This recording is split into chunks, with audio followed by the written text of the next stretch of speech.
pouvoir du podcast, c'est de laisser les gens se créer eux-mêmes des images mentales, parce qu'ils n'ont pas l'image, ils ont uniquement le son. Le podcast, c'est le meilleur des relais pour passer un message.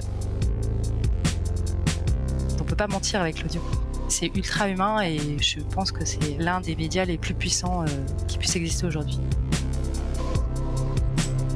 Vous gérez la communication d'une entreprise, d'une institution ou d'une ONG, ou vous êtes entrepreneur ou créateur ou créatrice, vous voulez créer ou développer un podcast pour vous démarquer et amplifier l'impact de votre activité. Bienvenue dans le pouvoir du podcast. Je suis Mélanie Hong, experte en création et développement de podcasts et fondatrice du studio Bonjour Podcast.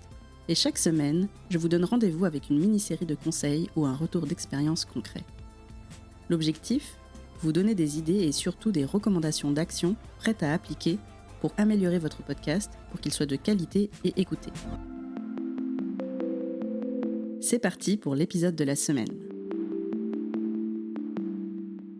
Dans ce troisième et dernier épisode de la mini-série, place à la pratique. On a vu à qui s'adresser, sur quels canaux et quand. Maintenant, que dire à votre audience ? Comment créer le message ? Comment choisir votre format ? En bref, comment créer votre contenu pour qu'il soit plus impactant, qu'il incite les personnes qui le découvrent à écouter votre podcast. Anne-Claire Leca vous donne toutes ces astuces.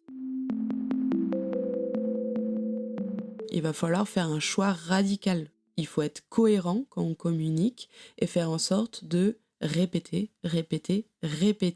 le même message. Sinon, vous partirez encore une fois dans tous les sens et le risque, c'est que la personne ne saisisse pas clairement ce que vous lui proposez, pourquoi c'est intéressant pour elle et comment est-ce qu'ils vont trouver cette chose que vous leur proposez de faire.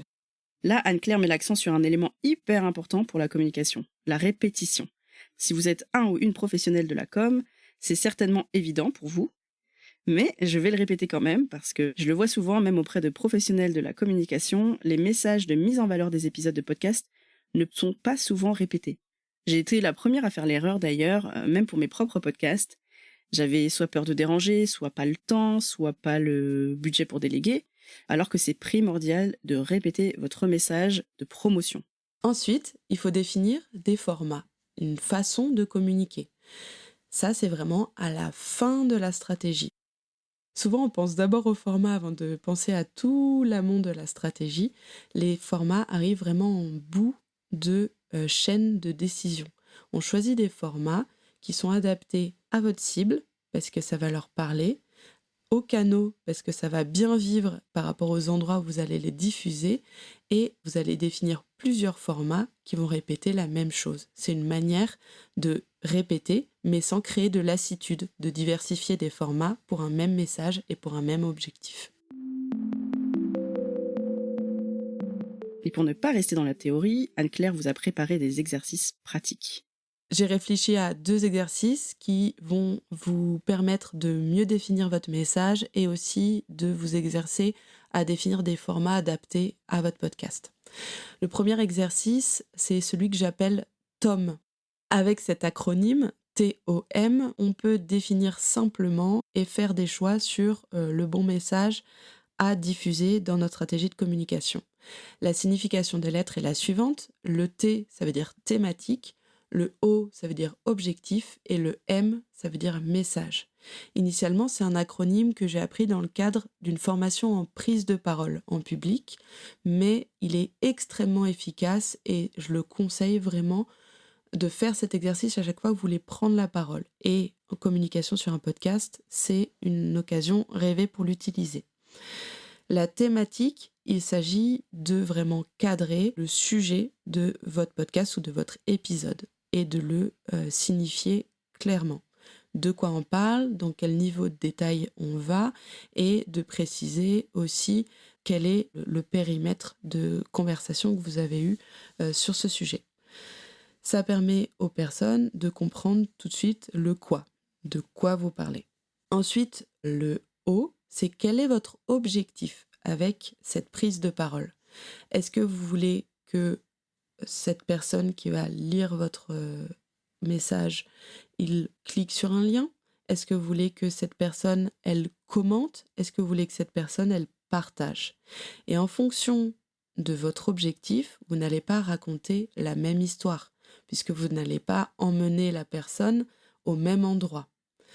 Ensuite, vous définissez votre message qui va parler de cette thématique qui est bien cernée, avec un objectif qui est bien défini. Et donc votre message, il va de manière plus limpide amener une personne de l'accroche, c'est-à-dire la première phrase de votre communication, à l'appel à l'action et dérouler une histoire qui est soit émouvante, soit convaincante, soit qui va créer les bonnes émotions, partager les bonnes infos pour qu'à la fin, la personne, elle ait compris de quoi vous parlez, ce que vous attendez d'elle et ce qu'elle doit en retirer elle-même, puisqu'il faut toujours réfléchir à l'utilité d'un message pour une cible donnée. Donc ça, c'est l'exercice TOM. Est-ce que vous avez pris des notes? J'adore parce que Anne-Claire a toujours des frameworks pour chaque concept. Moi qui ne viens pas du marketing à la base, je viens du droit, j'étais avocate pour ceux qui avaient manqué l'info. J'apprends beaucoup par l'expérimentation. Mais là, ça me permet de découvrir des outils théoriques qui facilitent le travail. Et on espère que ça vous permettra aussi à vous d'être plus efficace dans la création de vos contenus. Alors l'exercice TOM vous permettra de rédiger vos contenus, que ce soit sur les réseaux sociaux, votre site web, votre newsletter. Pensez thématique, objectif, puis message. On passe maintenant au second exercice, et dont j'adore le nom. Ensuite, le deuxième exercice, pour s'exercer à trouver des formats adaptés à son podcast. Moi, j'appelle ça l'exercice du gâteau roulé. Je ne sais pas si vous voyez, c'est un gâteau avec une génoise, à l'intérieur, il y a une crème aux fruits ou au chocolat, et c'est un grand gâteau. Il faut considérer que votre épisode de podcast, c'est comme un grand gâteau, et que vous pouvez le découper en plusieurs morceaux. Une erreur qu'on va faire souvent en communication, c'est de proposer le gâteau directement aux gens. Sauf que les gens, ils vont avoir une indigestion en regardant votre épisode. Ils vont être effrayés par ces 60 minutes, ces 52 minutes ou ces 18 minutes. Ils ne comprennent pas de quoi vous parlez, pourquoi c'est utile pour eux et ce que vous attendez d'eux. Donc vous pouvez regarder votre épisode comme un gâteau dont vous allez découper des parts et vous allez proposer un petit peu en apéritif ces parts à votre cible. Découper en disant quel est le problème qui était résolu, quelle est la méthode en 3 étapes, quelle est la ressource qui a été partagée. Vous pouvez prendre du recul sur votre épisode et vous dire quelles sont les parties que je peux isoler qui sont compréhensibles si j'écoute juste ces paragraphes-là. La petite technique, et c'est ce qui fera que votre communication et votre production vont bien marcher ensemble, c'est d'anticiper lors de la conception de la structure de votre épisode quel type de communication vous allez mettre en place pour que vous ne soyez pas comme une poule devant un couteau de votre épisode en disant qu'est-ce que je vais raconter, mais dès le début de la conception de votre structure édito, vous ayez anticipé que vous allez poser telle question sur les ressources parce que vous savez que vous allez faire un post spécifique pour la mettre en avant dans un carrousel, par exemple. Voilà. J'adore l'image de la poule devant son couteau. Et aussi, j'adore le fait que tu dises qu'on puisse, et que c'est recommandé de réfléchir au format de communication au moment même de la conception de son épisode. Parce qu'en fait, ça montre vraiment, et c'est ce que je répète aussi, que la communication, ça fait partie de la création du podcast et c'est pas juste une étape à la fin si on a le temps. Donc merci beaucoup, c'était très intéressant et on a vraiment des actions concrètes à réaliser pour sa communication de podcast. Est-ce que tu peux donner un exemple, si tu en as, de messages et de formats pour qu'on se rende compte de à quoi ça ressemble? Oui, je vous donne un exemple d'un podcast de conversation. C'est une personne qui est entrepreneuse, qui interviewe des personnes qui sont autorités dans son secteur. Puisqu'on est dans un domaine professionnel, la personne a décidé de choisir LinkedIn. Sur LinkedIn, il faut communiquer régulièrement pour pouvoir être visible auprès de sa cible. Donc il faut multiplier les posts. Est-ce qu'on va multiplier les posts où on dit « Coucou, j'ai une interview de telle personne et on va parler de ça, ça et ça », surtout pas. On va dire premier post, ça va être un post avec une photo.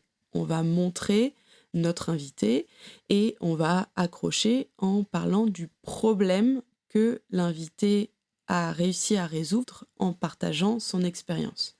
Deuxième post, notre invité, au cours de notre interview, a aussi partagé une méthode en 3 étapes. Donc, deuxième post, on va faire un carrousel qui va permettre de partager en détail les 3 étapes de cette méthode. On n'a pas parlé du podcast à chaque fois. Troisième post, notre invité a cité un livre qu'il a lu pour pouvoir monter en compétence sur cette méthode qu'il nous a partagée. On fait un post où on partage les différentes ressources utiles pour résoudre tel problème. Dans aucun des posts, on a fait ce que j'appelle la personne sandwich. On a fait de la réclame, on a prié les gens, on s'est mis à genoux pour qu'ils écoutent notre podcast. On a réfléchi à une manière de rendre intéressant notre contenu et à changer la forme pour qu'on attaque de différents angles cette cible et qu'on lui propose un message qui est intéressant pour elle et qui lui semble utile pour la convaincre, puisqu'on a des objectifs, d'écouter notre podcast dans un second temps. Hyper intéressant, et je pense que ça va un peu résonner dans les oreilles de tous ceux qui ont des podcasts et qui communiquent sur leurs épisodes comme ça, c'est-à-dire en disant vous pouvez écouter mon nouvel épisode de podcast où on parle de ça, parce que c'est vrai qu'il faut le dire, c'est le réflexe le plus commun, le plus répandu. Et là, on va vraiment chercher le contenu et la plus-value pour sa cible. En conclusion, pour créer votre contenu, il faut donc répéter votre message. Pour le créer, vous pouvez vous aider de l'exercice TOM. Pour choisir son format et le découper, vous pouvez faire des tranches de gâteau roulé. Ça vous permettra d'exprimer votre message pour promouvoir vos épisodes de podcast sans lasser votre audience, tout en le répétant assez pour qu'il s'ancre dans les esprits. Enfin, un dernier conseil pour la route. Je vous incite à créer un tableau de suivi de la performance de votre communication. Statistiques d'interaction sur les réseaux sociaux, d'ouverture ou de clics sur votre newsletter, du nombre d'écoutes sur votre podcast pour voir ce qui a été efficace en termes de communication pour attirer des personnes sur votre podcast. Mettez-le à jour régulièrement et ajustez vos actions en fonction de ce qui est le plus efficace. Parce que c'est bien de communiquer, mais on n'a jamais tout bon dès le début et c'est bien d'ajuster au petit à petit parce que sinon c'est comme envoyer des flèches dans l'eau et si on ne sait pas qu'elles tombent dans l'eau, qu'on les regarde juste partir et qu'on en voit la prochaine, c'est dommage. Je sais pas d'où je sors cette image, mais tout ça pour dire que regardez régulièrement, que ce soit une fois par semaine ou une fois par mois, les résultats de vos actions. Ça vous permettra d'ajuster, de supprimer ce qui n'est pas efficace et d'amplifier ce qui, au contraire, est bénéfique pour votre podcast. Bon, et bien sûr, si vous voulez mettre tout ça en place, mais que vous avez encore besoin d'aide, si vous êtes un créateur indépendant ou que vous voulez apprendre à le faire de manière plus approfondie, je vous mets toutes les infos sur les références du programme d'Anne-Claire en description. Et si vous êtes plutôt une entreprise, une institution ou un entrepreneur et que vous préférez déléguer la mise en place et l'exécution de votre stratégie et que vous avez un budget pour le faire, notamment pour de l'achat média ou de l'influence, mais que vous ne savez pas forcément l'utiliser de manière stratégique, eh bien vous pouvez m'écrire avec plaisir. Moi j'accompagne principalement des grandes entreprises, des ONG, mais je suis aussi ouverte à d'autres profils, des startups, des collectivités, des entrepreneurs, dès lors que votre podcast a du sens. Voilà, j'espère que ces 3 épisodes vous ont aidé à y voir plus clair sur la manière de créer votre stratégie de communication. Je vous donne rendez-vous la semaine prochaine pour le prochain épisode. Vous allez y découvrir une créatrice qui a fait de son podcast la colonne vertébrale de sa vie professionnelle.